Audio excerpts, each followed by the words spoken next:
last couple of weeks.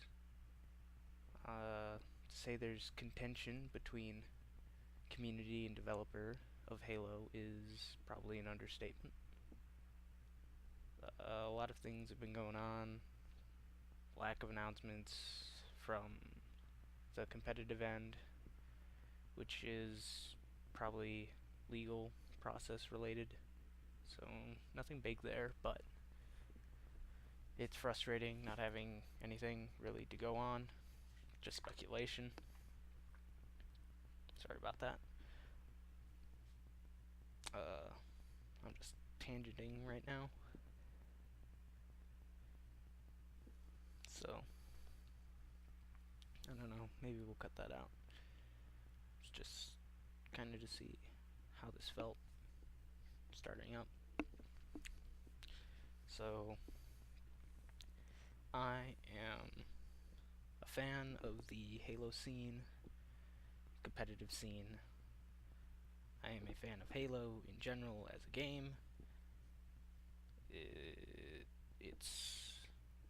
It's why I game, or it was why I became a gamer originally.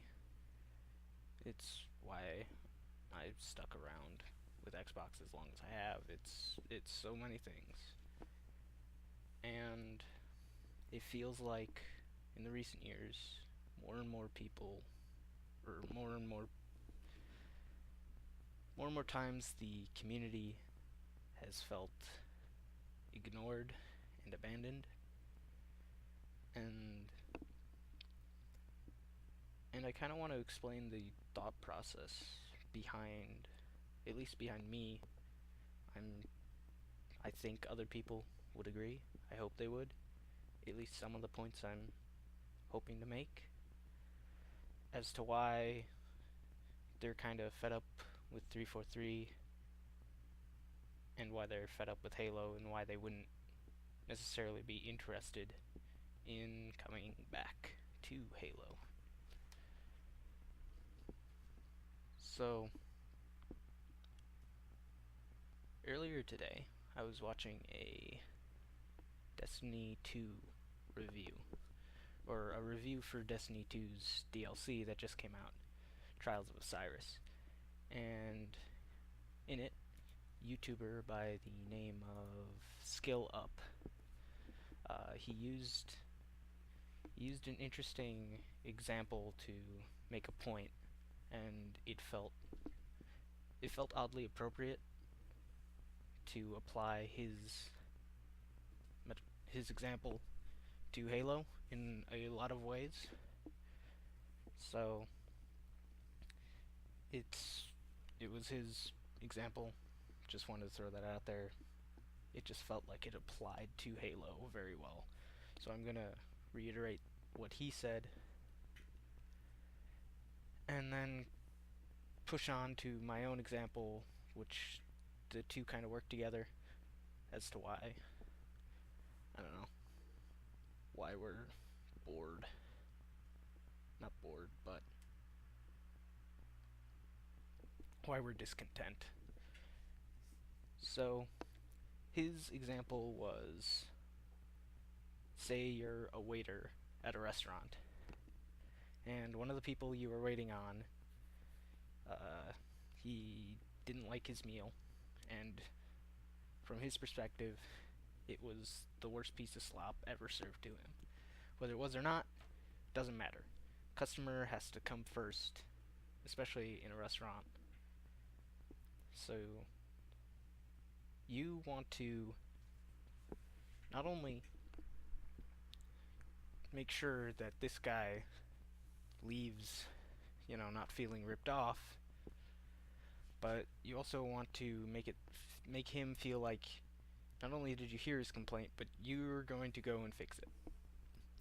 So you go back to the chef and you're like, hey, he wants this dish prepared a super special way. Make it special, make it memorable, so that when you bring it out to him and serve it to him, that he will be appreciative of at least the fact that you took the time to try to make things right. Whether or not his complaints of the original dish were justified or not doesn't really matter at that point. The customer is right. Is always right, as it goes, as the saying goes. Ugh, I'm bad at this. So, you do that. And you don't charge him extra money for the second dish. In fact, you might even bring him something else as like a dessert, complimentary. So that this guy feels like he wasn't gypped. And that he feels like his payment of the original dish, assuming he does pay for it in any capacity, feels justified in some way, that you did in fact give him what he wanted. And I don't know, this example spoke to me in terms of Halo, especially in terms of Halo, because the consumers are us buying the game. And we're brought a product that maybe we were expecting one thing, and they bring us something else. And at least for the Halo scene, this is essentially what happened. I'm now moving off of his example and sort of morphing it into my own. So, back 2012, Halo 4 is coming out, and people have expectations of what the game is supposed to be, what they would expect the game to be.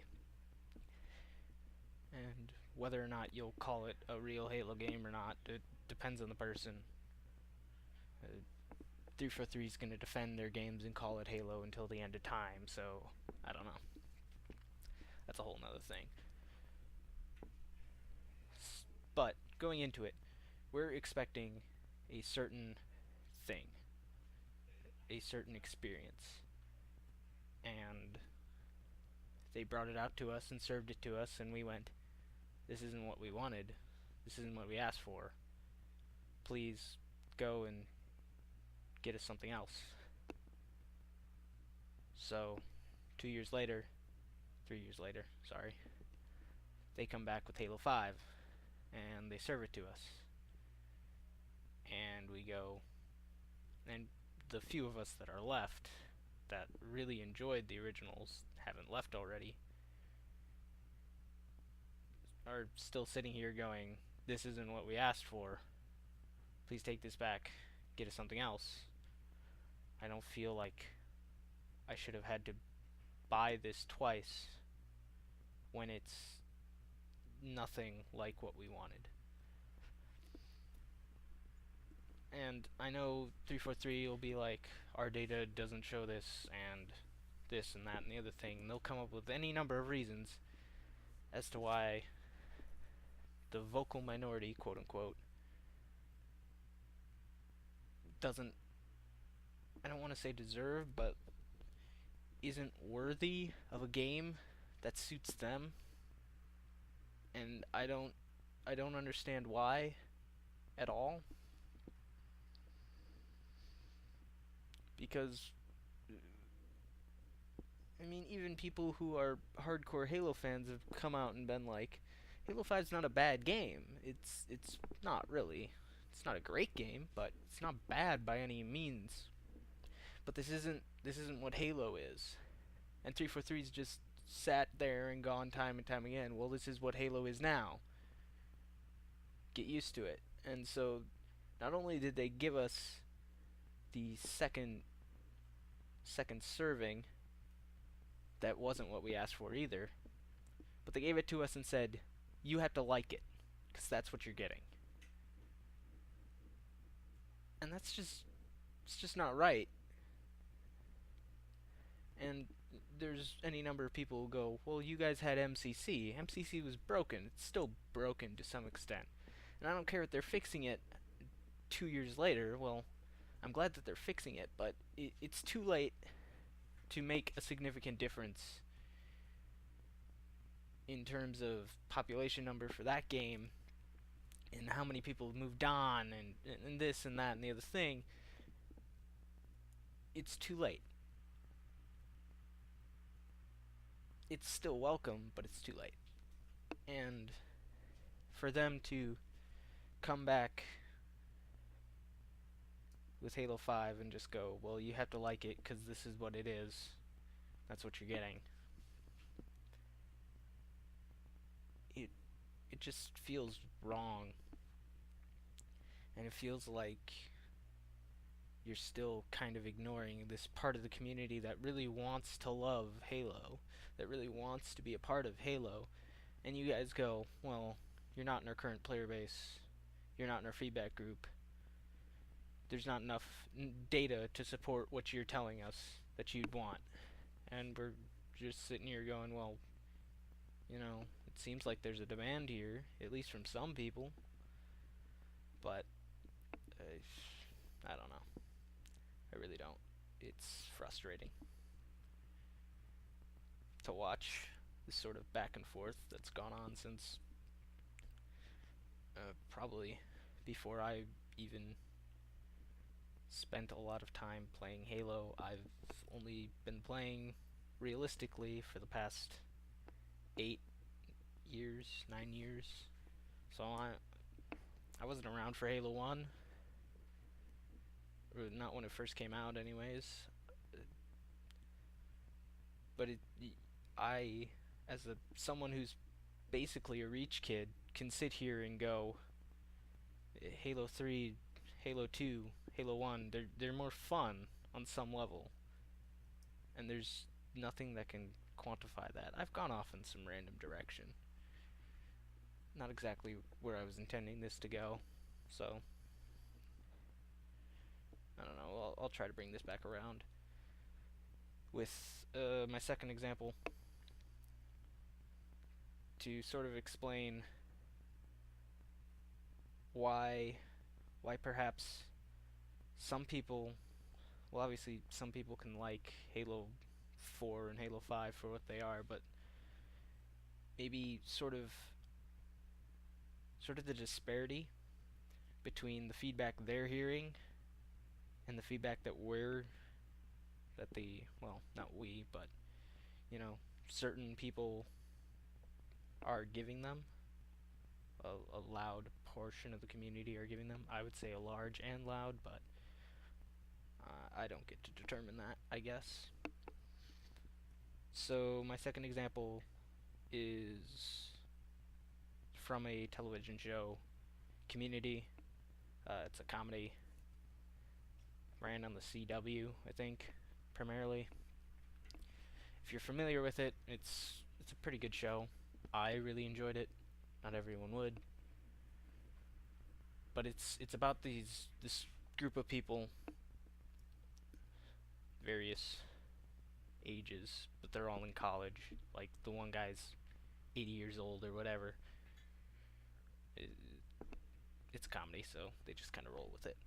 But in the show, they obviously can't use licensed material, copyright, so they spoofed Doctor Who in the show, so that the two guys in this group of people, they're like uber nerds for sci-fi, so they really love Doctor Who, but it's not Doctor Who. And I'm just sort of rambling at this point to sort of explain the back end of the basics that you need to understand my example.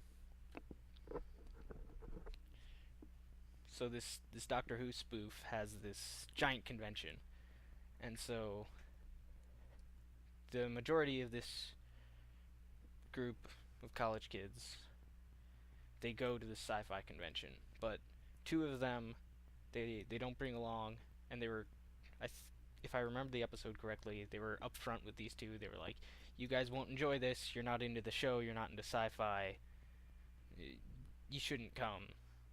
That's why we're not inviting you. And the really old guy was one of those two, and he's like, well, we should go anyways. They're probably just doing something cool and they don't want us to be a part of it. So they go to the convention, And as soon as they get there, these people with clipboards come up to them and are like, "Hey, we want you to be a part of a survey." And so they take him to this side room, and they're like, "We're gonna be making a version of this Doctor Who spoof for an American audience. And it's gonna be the American version of this. So we're gonna show you a pilot episode, and we want to know what you think about it. Like, is it good or bad and whatnot." So they watch the pilot, and they're like, "Well, what'd you guys think?" And these two people who aren't fans of this series at all, don't understand the series at all, they have no appreciation for the series, what it was, what it means to the people that really love it. They're like, "Well, I didn't like it, I didn't understand it." "Well, what didn't you understand about it?" "Well, they did stupid things or whatever." "Well, what would you change?" the They're asking, "What would you change to make it more likable to you?" So they're like, the old guy's like, "Add strippers or something." It was stupid. He basically added blonde bimbos, I think. And it's a comedy, so they do this ridiculous stuff to the show, but it feels like that's kind of what 343 has been doing. Has been bringing in people who never really understood what Halo was to begin with, and asking them, "Well, why don't you like it? And what would you change?" And from a certain point of view, I can get it. I can understand that. It's like, well, if we're trying to pull in people who wouldn't normally like the game, what are their chief concerns with it? But the problem with this is that Halo, even during Halo Reach, was still popular. It still had an audience. And you brought in a bunch of people that didn't know Halo, didn't necessarily love Halo, or put hundreds of hours into Halo, and asked them, "Well, what would you fix with Halo?" when it never had a problem. You're fixing something that didn't need to be fixed. If it ain't broke, don't fix it. And Halo didn't seem to have a problem, and you seem to think that it does have some problem with not being relevant or not being the only big hit anymore. And that was inevitable. It was never going to be the only number one game of all time for all time. It's still massively successful, and it's less successful now than it was based off sales numbers alone, which is the closest thing to actual data that 343 will let us see, which is, ugh, whole nother nest of worms. But it just seems weird that you would,